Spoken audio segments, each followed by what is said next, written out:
May usapan po kasi na magkaibigan tungkol sa mga hiraman ng mga gamit o ng pera. Ibig sabihin yan, kapag humiram ka bilang isang kaibigan, hindi ganun kahigpit yung singilan kasi di ba? Yung solian. Halos wala nga tayong pinipirmahang mga papel dyan. Kumbaga, mas iisipin natin na may konsiderasyon. Okay? Mas may konsiderasyon doon sa nahihiraman natin.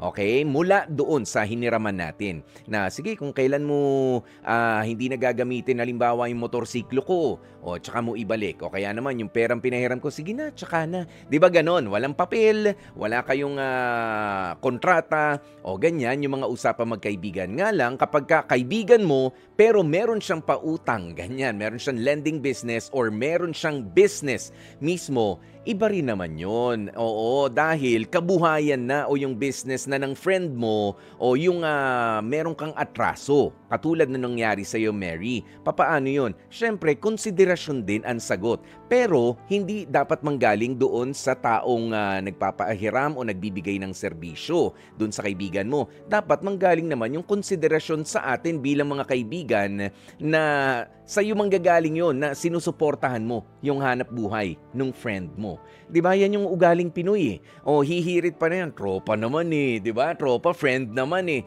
Discount pwede. Go. Sige, pwede tayong mangantsaw sa mga friends natin, pero wag mo naman nang hingin yung produkto nila o yung serbisyo, wag mong hingin ng libre. Business yan eh. Pinupuhunanan yan.